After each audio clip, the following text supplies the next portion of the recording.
კი, ვიმყოფებით უფრო ახლოს, იმიტომ რომ ანუ მედალს ორი მხარე აქვს რაღაცნაირად.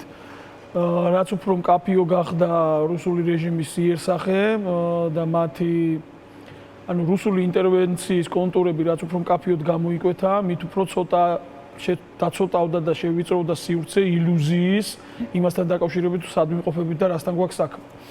შესაბამისად, ეს იმას ნიშნავს, რომ ახლოვდება კულმინაციური წერტილი, როდესაც ან ქართველი ხალხი, ქართველი ერი, ну, ყოველ შემთხვევაში ქართველი ხალხის ის ნაწილი, რომელიც არის პროგრესული, გრძელვადიან განვითარებაზე ორიენტირებული, თავისუფლებაზე ორიენტირებული და ასე შემდეგ, მოახერხებს გაერთიანებას, ერთიანობას, ერთობას, აი რომელი სიტყვაც გინდათ ის ვიხმაროთ და განახორციელებს იმ ეფექტურ ქმედებებს ორგანიზებულად, კარგად გააზრებულად, კარგი კოორდინაციით დაგეგმვით, მიზანმიმართულად, რომელიც აი რუსულ რეჟიმს ამ ქვეყანაში დაასრულებს. ისეთი ფორმებით, რომელიც ამ ქვეყანას უკან კი არ დაწევს, წინ წაწევს, ხო?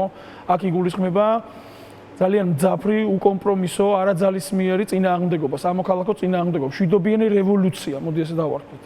და ჩვენი გაერთიანება, ეხლა რომელსაც ჩვენ ხელს უწყობთ, რომ შეიქმნას, ეს არ არის ჩვენი გაერთიანება, ეს არის ის იდეა, დამოკიდებულება, მიდგომა, რომელიც ორიენტირებულია საზოგადოების კონსოლიდაციაზე და გაერთიანებაზე ერთიანი ხედვის, ერთიანი სტრატეგიის ქვეშ.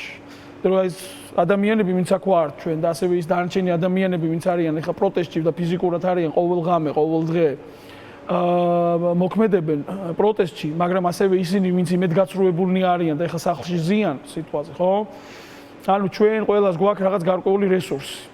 ადამიანური რესურსი, ინტელექტუალური რესურსი, საკომუნიკაციო, ჩვენი სოციალური კაპიტალი, ფიზიკური ძალა და ასე შემდეგ. ანუ აი ამ რესურსების ყველა ამ რესურსის სათანადოდ მობილიზება არის საჭირო, კარგად ფუნქციურად გამართულ პროცესის ფარგლებში და ერთიანი ძალისხმევით არის ეს ამ რეჟიმზე შეტევა მისატანი. კარგად, მეთოდურად, ეტაპობრივად. ეხლა ჩვენ თუ ამას არ გავაკეთებთ, ეს რეჟიმი დაკონსოლიდირდება ბოლომდე და ამ რეჟიმის ინსტინქტი არის შემდეგნაირი. მან უნდა გაკრიჭოს მთელი საზოგადოების აქტიური ნაწილი, პროგრესული ნაწილი იმისთვის, რომ მინიმიზაცია მოახდინოს რისკების, რომ საზოგადოება დაკონსოლიდირდება. ერთადერთი რამ, რისიც ამ რეჟიმს ეშინია, ეს არის ჩვენი გაერთიანების, ჩვენი ძალისხმევის გაერთიანების ერთიანი ხედვის ქვეშ. ეხლა ჩვენ გვაერთიანებს ის, რომ ჩვენ ვამბობთ, ყველა ალაპარაკობს ამაზე, რომ ჩვენ უნდა გავერთიანდეთ. ეს ყველამ ვიცით ახლა, მაგრამ როგორი ტიპის გაერთიანება გვჭირდება, რა ნაბიჯები უნდა გადავდგათ კონკრეტულად და რომელი ხედვის ქვეშ უნდა გავერთიანდეთ და რომელი სტრატეგიით უნდა ვიმოქმედოთ, რა დროით ჩარჩოებში უნდა ვიმოქმედოთ და რა კონკრეტული ნაბიჯები უნდა გადავდგათ, ამასთან დაკავშირებით სინქრონი არ არის. და ეს მინდა განვაცხადო, რომ ჩვენ საზოგადოებას აკლია კოორდინაცია, ამ თვალსაზრისით სინქრონიზაცია, ერთიანი ხედვის ქვეშ, ასე ვთქვათ, გაერთიანება აკლია, ჩვენ ამას ვცდილობთ, რომ ხელი შეუწყოთ, ძალიან ბევრი ადამიანს ჯერ არ ესმის ეს კარგად. იმიტომ რომ ჩვენ მიჩვეული ვართ ვიწრო აზროვნება საერთოდ. ჩვენ პოსტკომუნისტური საზოგადოება ვართ და ვიწრო აზროვნებით ვუყურებთ ყველაფერს, ვიწრო პრიზმებში ვხედავთ. განსაკუთრებით პოლიტიკური ველიდან მოდის ეს ვიწრო პრიზმები. და ჩვენ ძალიან მიჩვეული ვართ, ასე ვთქვათ, რეაგირებას, რაღაც მექანიკურ რეაგირებას ამ ყველა ვიწრო ინტერესებზე. ჩვენ ვცდილობთ შევქმნათ ისეთი გაერთიანება, რომელიც ამ ვიწრო ინტერესებისგან იქნება დაცული. თქვენ ბრძანეთ, რომ რაღაც თუნდაც კონკრეტული ხედვები იქნება თუ სტრატეგიები არის განსხვავებული და საჭირო რაღაცა სინქრონიზაცია მოხდეს და ერთი ხედვა მოხდეს. ხო, აი რომელი არის თქვენთვის რაღაცა ის გზა, რომელიც რაღაცა მალე მოიტანს იმ შედეგს, რასაც ქვია ივანიშვილის ხელისუფლებიდან გასტოვნება, ანუ სადმე არის რაღაცა ასარჩევად არის ეს ხედვები და სტრატეგიები. ძალიან კარგი კითხვაა, რომ რაღაცა იმაზე იყოს დისკუსია, აბა რომელი ჯობია? დიახ, დიდი მადლობა ამ კითხვისთვის. ნახეთ როგორი რაღაცა არის ისეთი ტიპის გაერთიანება, რომელიც ჩვენ ახლა გვჭირდება, ჩვენს ისტორიაში ჯერ არ ყოფილა. ეს ახალი, უპრეცედენტოა ეს ახალი რაღაცა უნდა მოხდეს. ესეთი რამ ჯერ არ ყოფილა საქართველოს ისტორიაში არასდროს.